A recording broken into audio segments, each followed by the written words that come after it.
Hi friends, welcome back to my channel. इस video में हम लोग देखने वाले हैं रेडियो एक्टिविटी के प्रीवियस ईयर क्वेश्चन जो कि आपके एग्जाम्स में जनरल साइंस में पूछे जाते हैं। SSC CGL, RRB NTPC, RRB LP, state PCS और सारे जो एग्जाम्स है जिसमें आपका ये जनरल साइंस पूछा जाता है, तो उसके टॉप एमसीक्यूज क्वेश्चन। तो बिना देरी के चलिए इस वीडियो को स्टार्ट करते हैं। आपका क्वेश्चन नंबर फर्स्ट है, who discovered radio activity. Question करा रेडियो धर्मिता, जो आपका रेडियो धर्मिता है, रेडियो एक्टिविटी है, उसकी खोज किसने की थी। आपकी जो रेडियो एक्टिविटी है उसकी खोज उसको किसने खोजा था। क्या उसको मैरी क्यूरी ने खोजा था, अर्नेस्ट रदरफोर्ड, हेनरी बैकुरल या जे थॉमसन। तो देखिए इस क्वेश्चन का जो राइट आंसर होगा, जो रेडियो एक्टिविटी है, रेडियो धर्मिता है, इसकी जो खोज हेनरी बैकुरल ने की थी, हेनरी बैकुरल ने की थी, जो कि ऑप्शन सी में दिया गया। वहीं बात करें मैरी क्यूरी। मैरी क्यूरी जो है आपका जो रेडियो एक्टिव शब्द है, रेडियो धर्मिता जो शब्द है, वर्ड है, जो आपका शब्द है, इसको इन्होंने दिया था। तो कुल मिला जुला कर हेनरी बैकुरल ने आपका रेडियो एक्टिव खोजा था। वहीं पे मैरी क्यूरी ने आपका जो वर्ड है रेडियो एक्टिविटी या रेडियो धर्मिता इसको दिया था। बात करें रदरफोर्ड। रदरफोर्ड क्या है? रदरफोर्ड भी एक साइंटिस्ट है जिन्होंने न्यूक्लियस का खोज किया। आपके न्यूक्लियस का खोज किया। न्यूक्लियस मतलब जिसके अंदर प्रोटॉन और न्यूट्रॉन होते हैं, उसकी खोज किसने किया था? रदरफोर्ड ने किया था। वहीं बात करें इस रदरफोर्ड को ही फादर ऑफ न्यूक्लियर फिजिक्स कहते हैं, फादर ऑफ न्यूक्लियर फिजिक्स कहते हैं। बात करें जे थॉमसन। जे थॉमसन साहब ने इलेक्ट्रॉन की खोज की थी। जो आपका एटम होता है, अणु होता है, उसके अंदर इलेक्ट्रॉन, प्रोटॉन, न्यूट्रॉन होता है, तो इलेक्ट्रॉन की खोज आपकी जे थॉमसन ने किया था। तो आई होप आपको सारे ऑप्शंस क्लियर होंगे। तो अगले क्वेश्चन की तरफ बढ़े। यहाँ पे देखिए कुछ हेनरी बैकुरल साहब के बारे में बता गया, ये रहे हमारे हेनरी बैकुरल साहब। तो इनकी बात करें तो हेनरी बैकुरल साहब ने रेडियो एक्टिविटी, जो आपकी रेडियो धर्मिता है, इसको 1896 1896 में खोजा था। वही बात करें इन्होंने किसकी वजह से खोजा, तो यहाँ पे इन्होंने यूरेनियम सॉल्ट की मदद से खोजा था। जो आपका यूरेनियम है, यूरेनियम के नमक से, नमक मतलब उसका कुछ अमाउंट लेके, यूरेनियम का कुछ सॉल्ट लेके उससे इन्होंने खोजा था।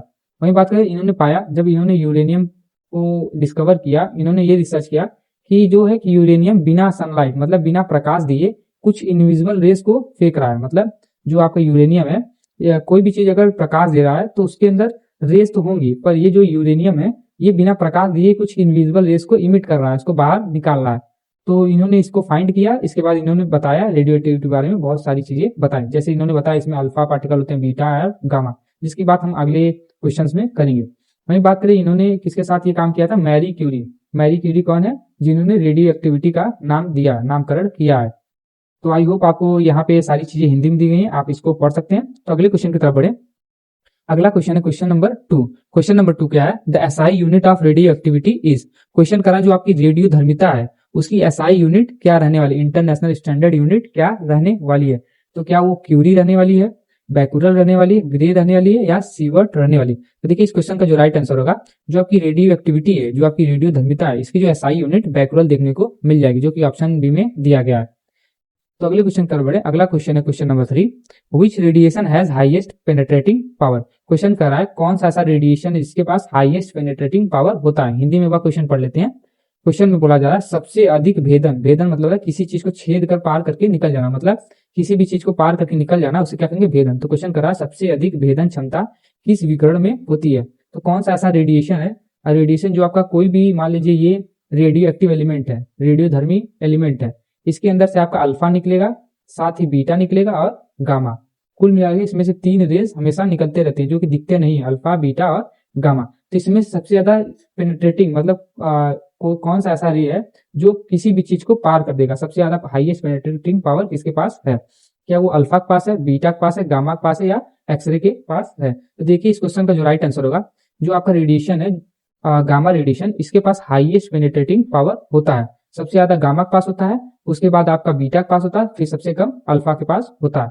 जैसे आप एग्जांपल में यहाँ देख सकते हैं, यहाँ पे एग्जांपल दिया गया है, तीनों के बारे में दिया है कि अल्फा, बीटा, गामा। जैसे यहाँ पे देख सकते हैं ये अल्फा है, अल्फा किरण है, अल्फा रे है, जो कि सिर्फ आपका जो पेपर है, पेपर मतलब यहाँ पे आप देखते हैं कागज, कागज का टुकड़े को ही पार कर सकती है, या तो रुक भी सकता है, लेकिन यहाँ तक जनरली ये कागज के पेपर को पार कर सकता है।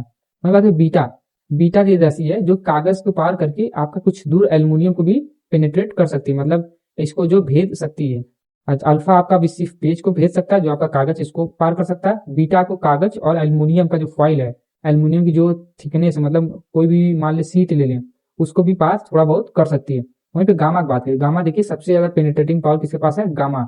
अगर बात करें रेडियो एक्टिविटी में, सबसे ज्यादा पेनिट्रेटिंग पावर आपका गामा में देखने को मिल जाएगा, जो कि आपका देख सकते हैं पेपर, पेपर को भी भेज सकता है, मतलब उसको पार कर सकता है। एल्युमिनियम को भी पार कर सकता है, साथ ही साथ आपका जो लेड है कुछ दूर लेड तक भी जा सकता है। कुल मिला जुला के अगर आपको गामा रेस को रोकना है तो आपको कुछ एक्सपेरिमेंट किया गया था, उसमें बताया गया था गामा रेस को रोकना तो आपको लगभग 5 सेंटीमीटर थिकनेस, 5 सेंटीमीटर मतलब 5 सेंटीमीटर चौड़ाई वाले मोटाई वाले एल्युमिनियम फ्रेम को आपको रखना पड़ेगा। आप समझ सकते हैं 5 सेंटीमीटर कितना मोटा एल्युमिनियम फ्रेम होगा, फ्रेम नहीं पूरा मान लीजिए एल्युमिनियम की चादर। और साथ ही साथ उसके तब भी वो चीज रुकेगा नहीं, तब तक नहीं रुकेगा, उसके पीछे जब तक लेड मतलब आपका जो पीबी है लेड न रखा जाए। लेड क्या करता है, उस चीज को एब्जॉर्ब कर लेता है। बात करें जो कि अल्फा बीटा गामा है, कोई भी रेडियो एक्टिव एलिमेंट, मान लीजिए अगर मैं यूरेनियम की बात करूं, यूरेनियम अगर अपना डीके कर रहा है, डीके मतलब इसमें से अल्फा बीटा गामा निकलते निकलते एक समय आएगा ये यूरेनियम किसी और चीज में चेंज हो जाएगा। तो इसका जो चेंज होने का लास्ट स्टेज है, जो आखिरी स्टेज है, ये आपका लेड देखने को मिलेगा। सबसे लास्ट स्टेज में क्या है, लेड। मतलब मान लीजिए यूरेनियम है, इसने अल्फा निकाला, बीटा निकाला, गामा निकाला, इसने कुछ बन गया, मान लीजिए पोलोनियम बन गया और कुछ एलिमेंट बन गया, फिर इसने अल्फा बीटा गामा निकाला, फिर कोई एलिमेंट बन गया, तो सबसे जो लास्ट वाला बनेगा ये लेड बनेगा। लेड के बाद ये चीज जो आपकी रेडियो एक्टिव चीज है वो लेड पे आके रुक जाएगी। तो कुल मिला जुला के आपको अगर गामा रेस को रोकना है तो यहाँ पे आपको एल्युमिनियम का 5 सेंटीमीटर थिकनेस का शीट चाहिए होगा, और साथ ही साथ उसके लास्ट में 1 सेंटीमीटर मोटा, 1 सेंटीमीटर थिक का लेड का आपको शीट चाहिए होगा, तब जाके आपका गामा रुकेगा। वही बात है, इससे भी खतरनाक है न्यूट्रॉनो। न्यूट्रॉनो देखिए आपका जो आपका रेडिएशन होता है, रेडियो एक्टिव एलिमेंट होता है, उसमें तो निकलता नहीं है, लेकिन ये कोई और चीज में निकलता है, बहुत सारी चीजें से निकलता है, जिसमें आप देख सकते हैं ये पेपर को भी भेज सकता है, एल्युमिनियम को भी, लेड को भी, कंक्रीट को भी भेज सकता है। कुल मिलाकर सबसे खतरनाक न्यूट्रॉनो होने वाला। लेकिन क्वेश्चन बोलते हैं रेडियो एक्टिव एलिमेंट में, जो कि रेडियो धर्मिता चीज है, रेडियो एक्टिव एलिमेंट में सबसे ज्यादा पेनिट्रेटिंग क्या रहने वाला, तो ये आपका गामा देखने को मिलेगा, ये आपका गामा देखने को मिलेगा।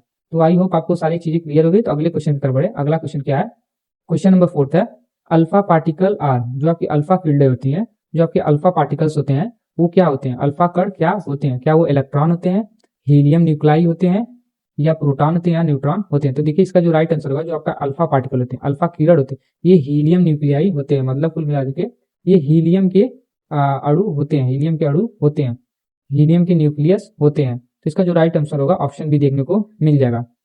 तो अगले क्वेश्चन की बात करें, अगला क्वेश्चन है आपका बीटा रेस, जो कि हमने पढ़ा है, जो कोई भी चीज अगर रेडियो एक्टिविटी है, रेडियो एक्टिव है, रेडियो धर्मिता है, तो उसके अंदर अल्फा निकलेगा, बीटा निकलेगा, गामा। तो अल्फा जो है आपका न्यूक्लियस, जो आपका अल्फा है वो हीलियम का न्यूक्लियस रहने वाला है। तो यहाँ पूछा जा रहा है beta rays are stream of, जो बीटा किरण है ये किसकी धारा होती है, ये क्या प्रोटॉन की धारा होती है, न्यूट्रॉन की, इलेक्ट्रॉन की, या अल्फा पार्टिकल। तो हमें पता अल्फा पार्टिकल में आपका हीलियम होता है, हीलियम न्यूक्लियस होता है। यहाँ पे पूछा जा रहा है बीटा रेस, तो बीटा रेस आपका इलेक्ट्रॉन रहने वाला, ऑप्शन सी आपका राइट आंसर रहने वाला। जब कहीं भी बीटा निकल रहा है किसी भी चीज का एलिमेंट से, कोई भी रेडियो एक्टिव एलिमेंट से बीटा निकल रहा है, तो वहां पे आपका इलेक्ट्रॉन रिलीज होगा, इलेक्ट्रॉन बाहर जाएगा।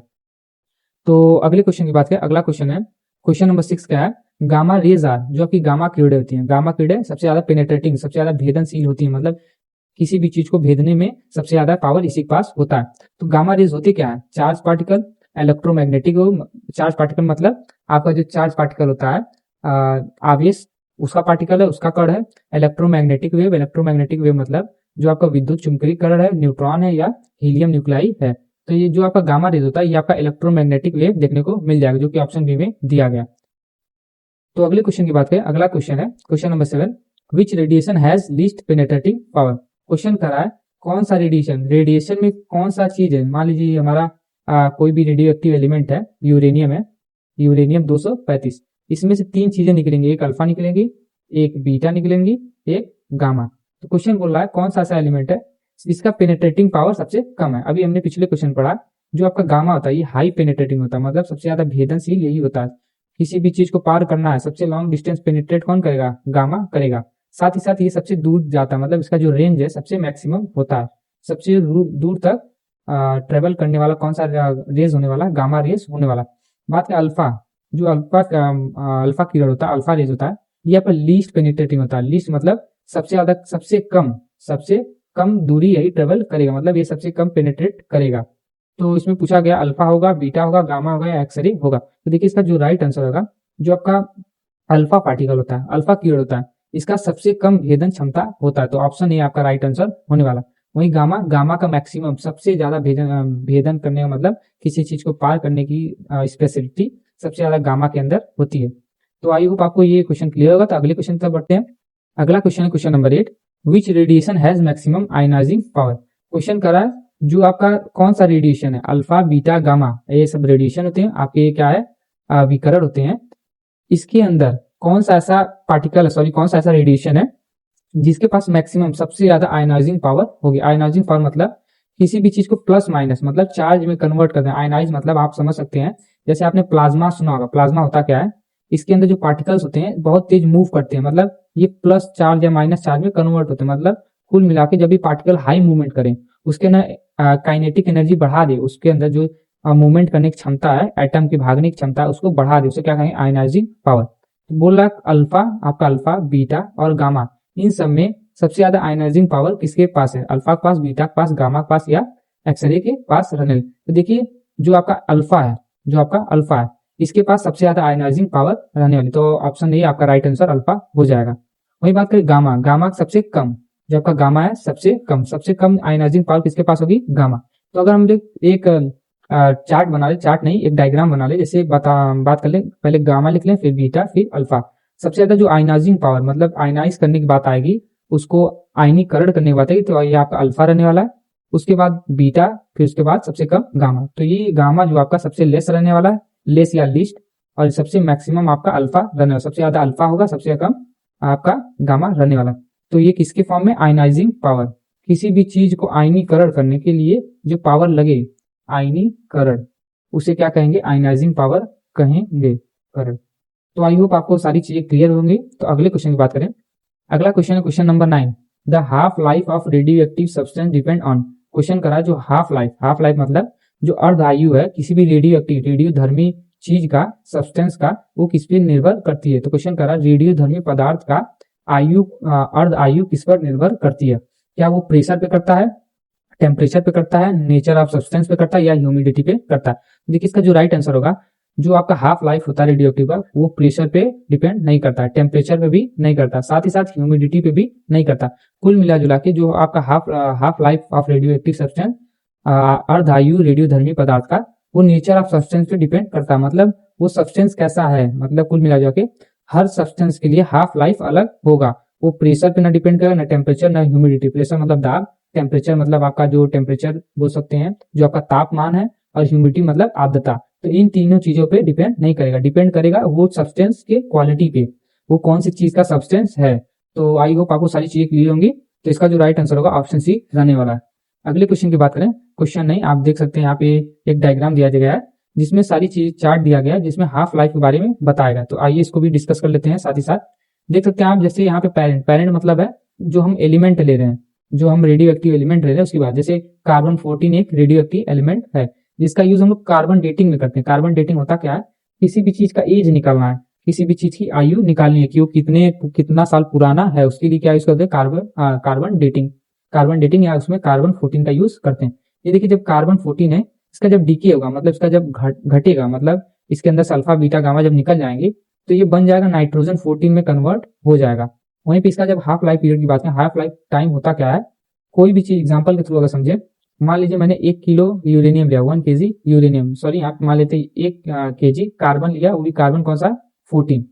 इसको आधा किलो, मतलब इसका जो मास है, इसके आधा होने के लिए मान लीजिए ये कुछ टाइम बाद 1 किलो से आधा किलो में कन्वर्ट हो गया। तो ये जब कन्वर्ट होगा, इसमें इसको कितना टाइम लगेगा, इसको कहते हैं हाफ लाइफ टाइम। तो आप देख सकते हैं कार्बन 14 के लिए अगर 1 किलो कार्बन 14 है, तो ये आधा किलो कब बनेगा, हाफ केजी कब बनेगा, 5730 साल बाद।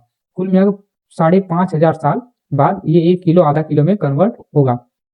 वैसे एल्युमिनियम की बात करें, एल्युमिनियम 26 जब कन्वर्ट होगा, खत्म होगा, अल्फा बीटा गामा इसमें से निकलेगा, तो ये मैग्नीशियम 26 में कन्वर्ट हो जाएगा, जिसका हाफ लाइफ टाइम मतलब इसका आधे होने का टाइम 7000 7,40,000 साल रहने वाला। वैसे आप यहाँ देख सकते आयोडीन जेनॉन में कन्वर्ट होगा, जिसके लिए 17 मिलियन साल लगेगा, 17 मिलियन साल। वहीं पे यूरेनियम आप देख सकते हैं लेड में कन्वर्ट हो जाता है। आपका जो लेड होता है, लेड ही आखिरी स्टेज होता है, कोई भी चीज का जब रेडियो एक्टिव एलिमेंट खत्म होता है तो उसका आखिरी स्टेज लेड देखने को मिलता है। तो लेड में कन्वर्ट कब होगा, 704 मिलियन ईयर बाद। यहाँ पे सब चीज ईयर में दिया है, साल में, ये भी क्या है ईयर। तो वैसे पोटेशियम 40 के बारे में एक चीज समझ लीजिए, जो आपका पोटेशियम 40 है, ये जो इंसान होते हैं, इंसान के अंदर रेडियो एक्टिविटी पैदा करता है, इंसान के अंदर रेडियो एक्टिव कौन पैदा करता है, तो आपको पोटेशियम 40 मेन रीजन है, सबसे मुख्य कारण क्या है, पोटेशियम 40। तो ये देखिए कार्बन, ये कन्वर्ट होगा आपका आर्गन 40 में, जिसके लिए इसको कन्वर्ट होने के लिए, आधा होने के लिए, कन्वर्ट होने के लिए टाइम कितना लगेगा, 1.3 बिलियन ईयर। वैसे आप ये सब एक बार देख सकते हैं। तो अगले क्वेश्चन की बात करें, अगला क्वेश्चन है क्वेश्चन नंबर 10। क्वेश्चन नंबर 10 है radio activity is a, question करा जो आपकी रेडियो एक्टिविटी है, रेडियो धर्मिता है, ये क्या है, क्या ये केमिकल फेनोमेना है, केमिकल फेनोमेना, क्या न्यूक्लियर फेनोमेना है, फिजिकल चेंज है, या मैकेनिकल प्रोसेस है। तो इस क्वेश्चन का जो राइट आंसर होगा, जो आपकी रेडियो एक्टिव धर्मिता है, एक न्यूक्लियर फेनोमेना है, नाभिकीय प्रोसेस है, मतलब इसके अंदर नाभिकीय चेंजेस आएंगे। तो रेडियो एक्टिविटी आपका एक न्यूक्लियर फेनोमेना रहने वाला है, जो कि ऑप्शन बी में दिया गया। तो अगले क्वेश्चन की बात करें, अगला क्वेश्चन है question number 11, which scientist propose the nuclear model of atom. Question कर रहा है परमाणु का नाभिकीय मॉडल किस वैज्ञानिक ने दिया। क्वेश्चन में पूछा गया है जो आपका न्यूक्लियर मॉडल है, जो आपका न्यूक्लियर मॉडल, ये किसने दिया था, ये सबसे पहले किसने बताया था न्यूक्लियर मॉडल ऑफ एटम। क्या वो बोर साहब बताए थे, रदरफोर्ड बताए थे, थॉमस बताए थे, या डाल्टन बताए थे। तो देखिए इसका जो राइट आंसर है रदरफोर्ड रहने वाला, जो कि ऑप्शन बी में दिया गया। इन्हें ही फादर ऑफ न्यूक्लियर फिजिक्स कहते हैं, रदरफोर्ड को फादर ऑफ न्यूक्लियर फिजिक्स। जो आपका फिजिक्स, जो आपका नाभिकीय मॉडल है, नाभिकीय मॉडल के पिता या जनक किसको कहते हैं, रदरफोर्ड को कहते हैं। तो आई होप आपको सारी चीजें क्लियर है। तो अगले क्वेश्चन की तरफ बढ़ते हैं। अगला क्वेश्चन है क्वेश्चन नंबर 12 है, alpha particle carry a charge of. जो आपकी अल्फा किरण होती है, अल्फा कण होती है, जो आपके अल्फा पार्टिकल होते हैं, अल्फा पार्टिकल, इनके ऊपर आवेश कितना होता है, क्या वो +1 होता है, +2 होता है, -1 होता है, या 0 होता है। तो देखिए जो भी अल्फा पार्टिकल होते हैं इसके ऊपर +2 चार्ज होता है। तो ऑप्शन बी आपका राइट आंसर हो जाएगा, +2 आपका जो है अल्फा पार्टिकल पे चार्ज होता है। बात करें हीलियम होता है, हीलियम जो है ++2 में होता है, मतलब कुल मिला के हीलियम अभी ये गैस में कन्वर्ट नहीं हुआ, ये आयन है, क्या है, आयन है। इसको अगर हम लोग 2 इलेक्ट्रॉन दे दें, 2 इलेक्ट्रॉन दे दें तो ये प्योर हीलियम में कन्वर्ट हो जाएगा, जिसका फॉर्मूला था 2H4। तो कुल मिला जाएगा जो हीलियम है इसके पास अभी डिफिशियंसी 2 इलेक्ट्रॉन की कमी है, इसीलिए +2 चार्ज रखा गया है। वहीं पे इलेक्ट्रॉन इसको कितने चाहिए होंगे, अगर 2 इलेक्ट्रॉन हम लोग इसको दे दें तो ये हीलियम में कन्वर्ट हो जाएगा। तो आई होप आपको क्लियर होगा। तो अगले क्वेश्चन की तरफ बढ़े। अगला क्वेश्चन है question number 13, beta particle carry, जो आपके बीटा कण होते हैं, जो आपके बीटा पार्टिकल्स होते हैं, इनके ऊपर कितना आवेश होता है, बीटा पार्टिकल पे कितना आवेश होता है, क्या वो +2 होता है, +1 होता है, -1 होता है, 0 होता है। बात के अल्फा पे +2 होता है, वहीं पे जो आपका बीटा होता है, बीटा पे -1 देखने को मिल जाए। इसका जो राइट आंसर होगा ऑप्शन बी सी देखने को मिल जाएगा, ऑप्शन सी -1 रहने वाला। आप समझ लेते बीटा क्या होता है, कोई भी रेडियो एक्टिव एलिमेंट है अगर उसमें से बीटा निकला, इसका क्या मतलब है, उसके एटॉमिक नंबर, मतलब कुल मिला के उसमें एक इलेक्ट्रॉन जुड़ जाएगा, एक इलेक्ट्रॉन जो है ऐड हो जाएगा। अभी इसको आके हम लोग और क्लियरली डिस्कस करेंगे। अभी के लिए बस इतना समझ लीजिए, जो आपका बीटा पार्टिकल है उसके ऊपर कितना चार्ज होता है, तो -1 चार्ज होता है। अगले क्वेश्चन की बात है, क्वेश्चन नंबर 14 है, गामा रेज है, जो कि गामा किरणें होती हैं, गामा किरण होती हैं, इनके ऊपर कितना आवेश होता है। हमें पता है अल्फा पे +2 होता है, बीटा पे माइनस होता है। अब पूछ रहा है गामा पे कितना चार्ज होता है, क्या ये पॉजिटिव होता है, नेगेटिव होता है, नो चार्ज होता है, डबल पॉजिटिव। तो देखिए जो आपका गामा होता है, जो आपका गामा होता है, इसके ऊपर कोई भी चार्ज नहीं होता है, ये चार्ज फ्री होता है, इसके ऊपर कोई भी आवेश नहीं होता है। तो जो आपका राइट आंसर होगा ऑप्शन सी देखने को मिल जाएगा, इसके ऊपर क्या होता है, नो चार्ज, कोई भी चार्ज नहीं होता है। तो आई होप आपको सारी चीजें क्लियर होगी। तो आगे बढ़ते हैं। जैसे आप एक एग्जाम्पल देख सकते हैं, यहाँ पे बताया गया है, इस एग्जाम्पल से आप सारी चीजों से समझ सकते हैं। यहाँ पे एक डायग्राम दिया गया है जिसमें ये लेड का ब्लॉक दिया गया, लेड मतलब शीशा आप समझ सकते हैं, लेड का ब्लॉक है, जिसमें आपको एक रेडियो एक्टिव एलिमेंट देख सकता है, मान लीजिए यूरेनियम, पोलोनियम, कुछ ऐसा रख दिया गया, जिसमें से रेडिएशन निकल रहा है। यहाँ पे किया गया लेड इसलिए रखा गया है कि जो भी रेडिएशन निकले ये अगल बगल न जाए, अगल बगल जाए तो ये लेड क्या करे, इसको एब्जॉर्ब कर ले, इसे अवशोषित कर ले। तो इसको सामने की तरफ ओपन कर दिया गया जहां से ये चीज यहाँ से निकल रहा है। तो यहाँ पे अगर ध्यान से आप नोटिस करेंगे, यहाँ पे अल्फा निकल रहा है, बीटा निकल रहा है, और क्या निकल रहा है, गामा। तो हमने जैसे पढ़ा था, जो भी रेडिएशन होता है उसके अंदर कोई भी रेडियो एक्टिव एलिमेंट होता है उसके अंदर से अल्फा निकलता है, बीटा निकलता है और गामा निकलता है।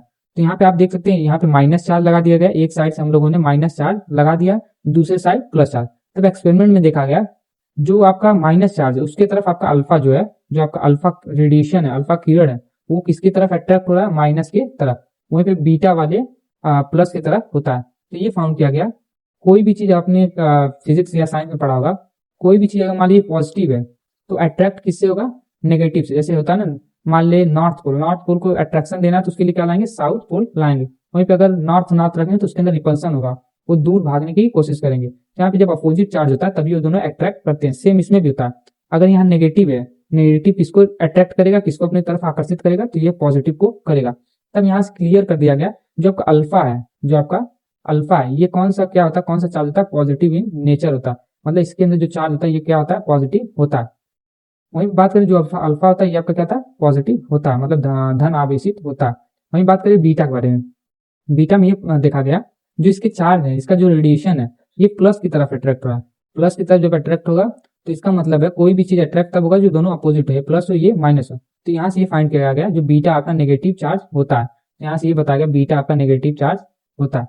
पर बात करें गामा की, गामा जो था उसमें मेजर किया गया, देखा गया कि जो गामा है न अल्फा की तरफ जा रहा है, सॉरी न माइनस की तरफ जा रहा है, न ही प्लस की तरफ, ये अपना सीधे निकलते हुए चला जा रहा है। तो इससे ये कंक्लूड किया गया कि गामा जो है, गामा पे कोई भी चार्ज नहीं है, न इस पे प्लस है न इस पे माइनस है, इस पे कोई भी चार्ज नहीं है। तो गामा कह सकते बिना आवेश का है, इसके ऊपर कोई भी आवेश चार्ज नहीं है। तो यहाँ से हम तीन चीज कंक्लूड कर सकते हैं, तीन चीज बता सकते हैं। जो आपका अल्फा होता है, जो आपका अल्फा होता है ये पॉजिटिव होता है। क्या होता है, पॉजिटिव होता है। इसको अगर क्वेश्चन बोल दे अल्फा का नेचर क्या है, अल्फा कैसा है, धन आवेशित है या नकारात्मक आवेशित, तो यहाँ पे अल्फा जो आपका धन आवेशित देखने को मिल जाएगा। वहीं बीटा आपका नेगेटिव चार्ज देखने को मिल जाएगा, नेगेटिव चार्ज कौन सा, बीटा। वहीं पे गामा की बात करें, जो आपका गामा है इसके ऊपर नो चार्ज, कोई भी चार्ज, कोई भी आवेश नहीं है। तो यहाँ से आपको तीन चीज क्लियर हो जाएगा, अल्फा पॉजिटिव होता है, बीटा नेगेटिव होता है, और गामा जो है आपका नो चार्ज होता है। तो आई होप आपको सारी चीजें क्लियर होंगी। तो अगले क्वेश्चन की बात है, क्वेश्चन नंबर 15 है, which radiation is deflected the most in electric field. Question कर रहा है कौन सा ऐसा रेडिएशन है, कौन सा ऐसा रेडिएशन है अल्फा बीटा गामा में से कौन सा ऐसा रेडिएशन है जो डिफ्लेक्ट हो जाता है, जो अपना रास्ता बदल देता है most in an electric field. तो हिंदी में अगर बात करें, विद्युत क्षेत्र में अधिक विक्षेपित कौन सा विकिरण होता है। क्वेश्चन कर रहा है, मान लीजिए मैं यहाँ पे इलेक्ट्रिक फील्ड लगा दूं, इलेक्ट्रिक फील्ड मतलब कोई भी चीज plus minus, sorry plus charge का हो या माइनस चार्ज का। मान लीजिए मैं यहाँ पे क्या लगा दूं, प्लस चार्ज लगा दूं, तो कौन सा ऐसा चार्ज है जिसके ऊपर ज्यादा आकर्षित होगा। इलेक्ट्रिक फील्ड का मतलब होता है या तो प्लस हो या तो माइनस हो। प्लस माइनस होता है तो इसके अगल बगल इलेक्ट्रिक फील्ड बनता है, विद्युत क्षेत्र बनता है, इसे कहते हैं इलेक्ट्रिक फील्ड। तो क्या अल्फा बीटा गामा इन तीनों को रखा जाए, इसमें से सबसे ज्यादा इलेक्ट्रिक फील्ड विद्युत क्षेत्र में कौन सा मुड़ेगा। मान लीजिए मैंने यहाँ पे अल्फा रख दिया, इसको फिर से कर लेते हैं, ये मान लीजिए चार्ज है, यहाँ पे मैंने अल्फा रख दिया, यहाँ पे बीटा, यहाँ पे गामा, और उसको सीधे मैंने भेज दिया। मान लीजिए ये तीनों एक लाइन में है, ऐसा नहीं कि दूर दूर रहेगा तो थोड़ा कम डिफ्लेक्ट होगा। तो ये चीजें एक लाइन में है, अल्फा भी है, बीटा भी है, गामा भी यहाँ है। तो अल्फा को जब मैं भेजूंगा तो यहाँ पे ये पाया गया अल्फा कम डिफ्लेक्ट हो रहा है, मतलब अल्फा इसकी तरफ कम आकर्षित हो रहा है। वहीं पे बीटा जो है बहुत ज्यादा डिफ्लेक्ट हो रहा है, मतलब बीटा जो है सबसे ज्यादा आकर्षित कौन हो रहा है, बीटा। और गामा तो डिफ्लेक्ट होगा ही नहीं। इसका रीजन अभी मैं बता रहा हूँ। जो अल्फा होता है, अल्फा जो होता है ये पाया गया अल्फा का जो मास होता है, जो भार होता है, ये ज्यादा होने की वजह से, साथ ही साथ अल्फा पे चार्ज कौन सा होता है, हमने पढ़ा था अल्फा पे जो है आपका नेगेटिव, सॉरी पॉजिटिव चार्ज होता है। अल्फा पे पॉजिटिव चार्ज होता है, साथ ही साथ इसका जो मास है, इसका द्रव्यमान है, ये ज्यादा होने की वजह से ये इलेक्ट्रिक फील्ड जो आपका विद्युत क्षेत्र है उसमें कम घूमता है, विक्षेपित कम होता है। हमें बात करें बीटा, बीटा में कौन सा चार्ज है, नेगेटिव। नेगेटिव होने के बावजूद ये अल्फा से इसका मास कम होता है, इसका जो मास होता है उसका द्रव्यमान अल्फा से कम होता है। कुल मिला के अल्फा से बीटा का जो द्रव्यमान है कम होता है, तो जितना कम द्रव्यमान होगा वो उतनी तेज मूव करेगा, मतलब उतनी तेज वो चेंज डायरेक्शन करेगा। तो यहाँ ये जो इसीलिए जो बीटा है सबसे ज्यादा चेंज करता है। फिर क्वेश्चन उठेगा, सर अल्फा तो इससे, सॉरी गामा तो इससे भी कमजोर है, अल्फा में सबसे ज्यादा भाग, बीटा में उससे कम भाग, लेकिन पढ़िए गामा में सबसे कम होता है, इसका मास एकदम नेग्लिजिबल होता है, सबसे कम मास होता है, जिसकी वजह से ये बहुत दूर तक ट्रेवल करता है। तो गामा को सबसे मतलब ज्यादा डिफ्लेक्ट होना चाहिए, पर यहाँ पे हमको पता है जो गामा है इसके पास नो चार्ज, कोई भी चार्ज नहीं है, गामा के पास कोई भी आवेश नहीं है, नो चार्ज।